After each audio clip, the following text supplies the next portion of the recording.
Sup, you beautiful bastards. Hope you've had a fantastic Thursday. Welcome back to the Philip DeFranco Show. Buckle up, hit that like button, and let's just jump into it. And the first things we're going to talk about today are internety news quickies, starting with the good stuff. You know, in these weird and trying times, we've been seeing creators left and right stepping up to the plate, raising money for charity, good initiatives. You know, this week you had the likes of Vinesauce, who on his birthday announced while he was doing a stream of Zelda Majora's Mask that he was going to raise money for COVID-19 relief. Set a goal of $10,000, crushed that. It's currently sitting at $38,500 as of filming this. We've seen a number of gaming organizations doing their part, like F2K recently raising over $70,000 on live streams for CARE and Feeding America. You also had YouTubers helping, with people like James Charles putting out a video on Tuesday, which was pretty much the biggest Get Ready With Me video in YouTube's history. And that video including some of the biggest names in the beauty community like Nikki Tutorials, Patrick Starr, Mikey aka Glam and Degore, Bretman Rock, Nikita Dragon, and more. And there, you know, we saw James Charles donating $25,000 of his own money, fans contributing as well. Also helping with donations there, you had Google, who promised to pay $2 for every $1 donated. And as of recording right now, that fundraiser is sitting just shy of $5 million with a hope of raising $7.5 million. Also this week, we saw a virtual telethon hosted by Tina Fey to help New Yorkers who are struggling right now, raising over $115 million. With that money going to an organization called Robinhood that says on its website 100% of the donations will provide support for food, shelter, cash assistance, health and mental health, legal services, education, and more, helping fellow New Yorkers rebuild their lives as the city moves towards recovery and beyond. Also, we've seen companies getting involved, like the airline JetBlue that's now offering 100,000 free pairs of round-trip tickets to healthcare workers. And essentially the way it works is if you know a healthcare worker who you think deserves a break, you go to the link that I'll include down below and you tell JetBlue why. Also, notably regarding the timing of that trip, because obviously, you know, not ideal now. They even say on the site so they can take a vacation when the time is right. So if you know someone, maybe nominate them, but note that you should do it now because this ends tomorrow. Also, you have companies like Mazda, where if you're a healthcare worker and you need an oil change, you can go to one of their dealers listed in the link below and they'll change your oil for free. And Mazda's offer actually extends even further, like whether you're a doctor or you're a janitor working in a medical facility. And keep in mind, there are more companies doing more things. These are just some of them that I wanted to feature since we had the chance. So those are the good bits of quickie news, and what follows is the weird,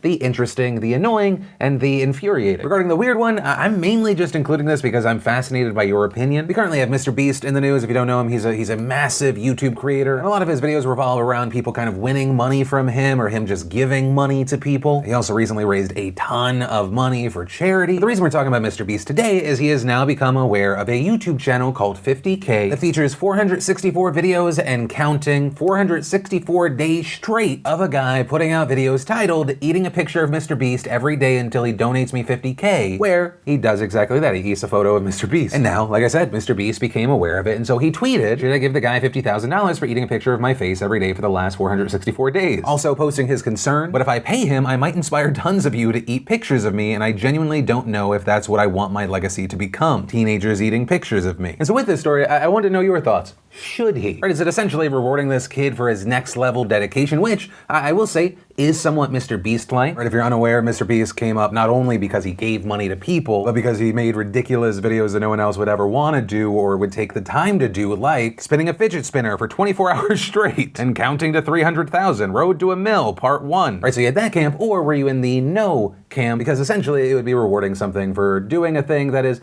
probably not healthy. Although, Googling it, which I hate, this is now in my Google history, this article says it's not particularly dangerous. I still would not recommend it. Also, wow, there's a whole eating disorder built around this. The world is a strange place. But that said, what are your thoughts on this? Then in interesting internet news, it appears that the age of YouTube boxing is not over. This, despite the last one being incredibly underwhelming, though I was happy about it because I won money. You bet with your head, not your heart. The reason I say this is that KSI, who of course was in the two previously just massive fights with Logan Paul, he was on a podcast recently, and in addition to saying why he does not like Jake Paul, who of course is Logan Paul's brother. Just his whole demeanor, how he is.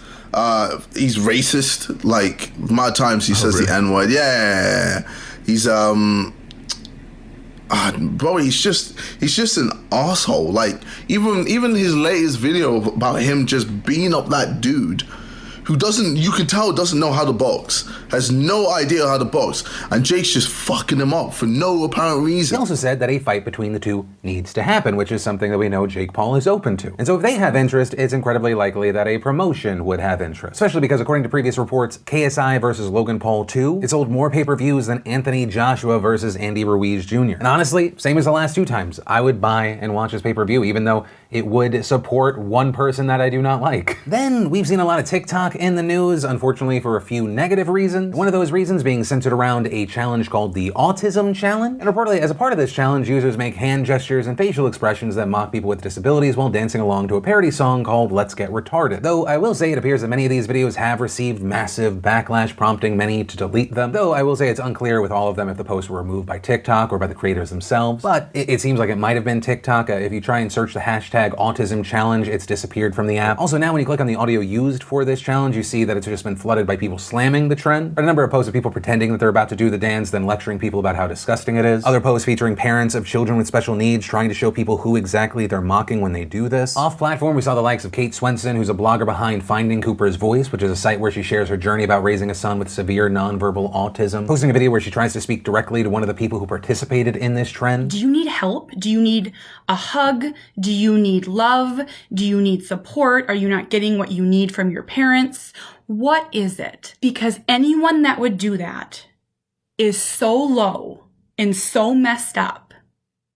I am flabbergasted. Also specifically expressing her frustration about the fact that parents have been filming these videos with their kids. What are you teaching your children? So there was that, but then the final bit of internety and also TikTok news involves a user by the name of Fuck Joshi, which I imagine is short for Fuckface Joshi. So you know how on YouTube for years and years it was just a massive trend and very supported and successful to be a prankster, but your pranks were just you being an asshole? And well, it appears that this is an alive and well practice on TikTok. But that said, this specific douchebag has the spotlight on him right now because of this prank. He's inside a New York City subway car, people just trying to go about their lives. You got the masks on, so you know this is actually very recent. And he just deliberately dumps cereal and milk all over the floor. A video that pissed off a lot of people, including the official New York Metropolitan Transportation Authority Twitter, that featured the video saying a new low, pulling a prank on essential workers in the middle of a global pandemic, and making essential workers clean up your mess. Despicable. You know, after seeing this, I went to his profile and I was like, maybe this was just kind of a one-time thing. It was a stupid decision. But in fact, no, it appears that one of the working themes of his content is, hey, I'm gonna prove how much of an asshole I am. And this, including him walking up to and getting into the personal space of essential workers with a ripped open face mask. Like, that's the joke, and then he's walking behind a counter where they're actively selling and making food. My general mindset with this guy and others like him is they're not deserving of the platform they have. Essentially, he's just harassing people. And the thing is, I know, and I've had to deal with guys like this over the past 14 years on my platform. He's the kind of guy that if I labeled him the douchebag of the day, he would wear it as a badge of honor. You know, the kind of thinking of, even if people are angry, the more people that see it, the bigger I am. But really, all you're throwing out there is what a sad little pathetic man boy you are. Stick to the other random, asinine, idiotic content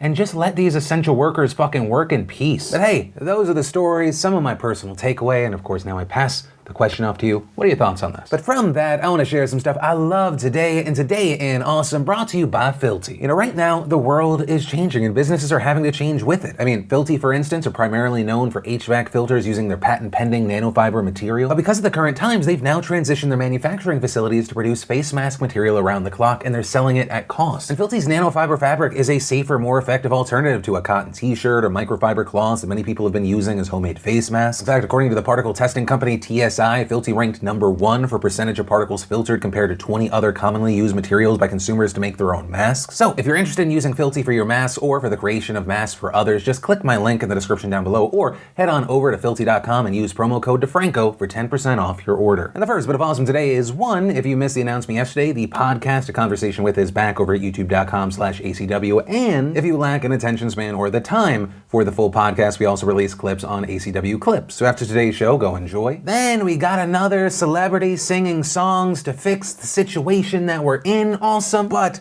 this one coming from the likes of David Cross and other celebrities singing Eat It by Weird Al. Then we got a trailer for the new HBO series, The Sleepers. The Smithsonian Channel gave us how Napoleon was humiliated by rabbits while hunting. Vanity Fair gave us a lawyer fact-checking criminal court scenes for movies like The Dark Knight, My Cousin Vinny, Legally Blonde. Then, if you've ever wanted Grand Theft Auto 5 but you had no money, it is now available for free on PC until May 21st if you buy it from the Epic Games Store. We also got the announcement trailer for Paper Mario: The Origami King. And if you want to see the full versions of everything I just shared, the secret link of the day, really anything at all, links as always are in the description down below. And then let's talk about Wisconsin, because yesterday we saw the state Supreme Court actually strike down the Governor Tony Evers' stay-at-home order. So let's talk about what this means and how we got here. So the story actually begins last month when the governor's administration issued an order extending the state's stay-at-home order from April 24th to May 26th. Shortly after that, the state's legislature brought forth a legal challenge against the state's health secretary, Andrea Palm. In that lawsuit, those lawmakers argued that such long-term decisions on citizens' lives should be decided by the legislature, not just the Evers administration. But on the other side of this, in court, you had an attorney for the Evers administration arguing that state law gives the Wisconsin Health Department the authority to, quote, do whatever is necessary to combat a novel, deadly, communicable disease like the one we're facing today. Right away, things weren't looking good for Evers. In hearings last week, we saw Justice Rebecca Bradley comparing the governor's orders to the controversial U.S. Supreme Court decision during World War II to uphold Japanese internment camps. And what we ultimately ended up seeing yesterday was the Wisconsin Supreme Court siding with the legislature, allowing the state to reopen immediately. Though, notably, that decision was pretty narrow, with a 4-3 vote. And in the majority opinion, the court's justices wrote, in the case of a pandemic which lasts month after month, the governor cannot rely on emergency powers indefinitely. Though here, the court also noted that it wasn't challenging the governor's power to actually declare emergencies. Also, notably here, all 4 of the justices in that majority opinion are considered conservative justices, with in fact only one of the court's conservative judges breaking to side with the court's 2 liberal judges. And there, in their dissent, they wrote, this decision will undoubtedly go down as one of the most blatant examples of judicial activism in this court's history, and it will be Wisconsinites who pay the price. But to be very clear here, this decision only affected Evers' executive order, right? And so what that means is that local municipalities can still issue their own stay-at-home orders, and in fact, that is exactly what we saw. At least 5 cities and counties have now announced that they'll be extending their stay-at-home orders, most of them until May 26th, but many other counties and cities are now free of stay-at-home orders. And so because of that, we started to see businesses pretty much open immediately after this decision was announced. And in fact, last night we saw a number of bars reopening. You see people in video and pictures kind of packing into these small spaces, pretty much no one wearing a mask. And regarding the general thinking of reopening right now, we saw one bar owner in the town of Port Washington telling a local TV station, that he respects people's decision if they don't want to come back out yet, but he also decided to reopen because he hadn't been able to pay his employees for 2 months. And we saw other examples of people essentially with that same mindset of,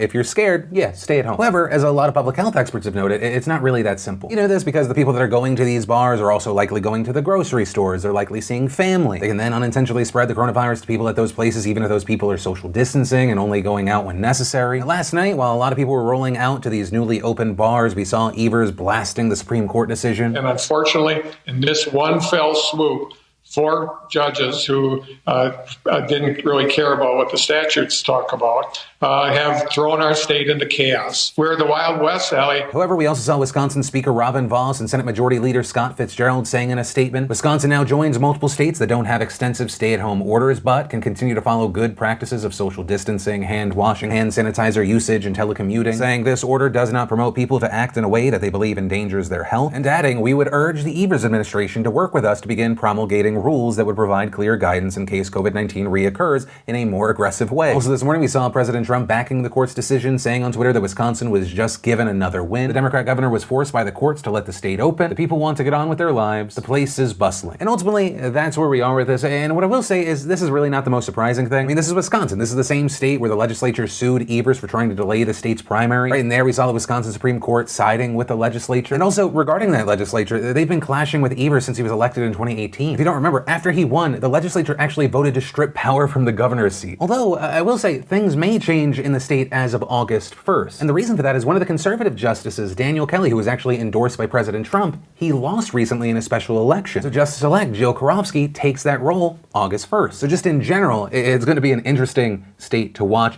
But with this story, I do want to pass the question off to you. What are your thoughts on this? What are your thoughts on this decision in Wisconsin? What are your thoughts when you see these pictures and these videos from these bars? Are you excited? Are you furious? Are you somewhere in between where you're cautiously optimistic? Where are you at right now and why? I'd love to know. And then actually, you know what? Somewhat connected to the last story and maybe even your opinion regarding the idea of reopening, we should talk about unemployment. You know, it's Thursday, which in recent weeks has become shitty news day. The shitty news in part today is that the government reported that nearly 3 million more people filed for unemployment last week, bringing the total number to more than 36 million. And even though the weekly count has been decreasing steadily since late March, the number of people out of work is actually a lot higher than what's reflected in those reports. Right, I mean, just last week, you had the Labor Department saying that the official unemployment rate for April may have been close to 20%. But reportedly because of issues with the ways that workers are classified, their official count clocked in at just under 15%. Right, and that's because the official unemployment rate just looks at the active labor force. Right, the number of people working compared to the number of people who are looking for work or who have been temporarily laid off and expect to get their job back. But that doesn't account for people who have exited the workforce altogether. You know, people who stopped working because they don't feel safe, or people who aren't actively searching for work right now because the job market is bad. And according to the Labor Department's jobs report for April, 9.5 million people who were working in March had exited the workforce entirely by May. So that's 9.5 million people who aren't being counted when you see updated unemployment numbers. So that's why it's believed that the current actual count is around 46 million. But even for the people who are still in the workforce who are trying to get unemployment benefits, there are still a ton of problems. Numerous states right now have huge backlogs of unemployment claims. You also have people all over the country reporting that they've been unable to even reach their state agencies because the systems are so bogged down. In fact, according to reports as of last week, 20 states, DC and Puerto Rico, have not paid out any benefits under the pandemic unemployment assistance, which of course Congress passed as part of the stimulus bill to help freelancers, self-employed people, and other workers who normally wouldn't be eligible for state unemployment benefits. And according to a poll from the New York Times earlier this month, more than half of the people who applied for unemployment benefits in recent weeks were unsuccessful. And here's the thing, even in some states where people have been approved for these benefits, actually getting them has been a slow process. For example, you have places like Florida where less than half of all people with certified unemployment claims have actually started receiving them. And unfortunately, it appears that these are not problems that are just going to go away as soon as states start reopening. Because while reopening, of course, means more rehiring, more people going back to work, most economists right now believe that it will take years to get the joblessness rate back to where it was before the pandemic, which is also why we're seeing so many experts saying that the government needs to do more to help people and prop up the economy. I mean, in fact, just yesterday, the chair of the Federal Reserve, Jerome Powell, gave an incredibly stark warning about the state of the economy, saying the scope and speed of this downturn are without modern precedent, significantly worse than any recession since the Second World War. Also warning that the current downturn could create serious and long-lasting damage to the economy if lawmakers do not provide more financial aid to address joblessness and prevent widespread bankruptcies. With Powell specifically saying that he's worried about a sort of domino effect here, right? If more and more consumers keep losing jobs, they spend less, that hurts restaurants, gyms, retail stores, other businesses, which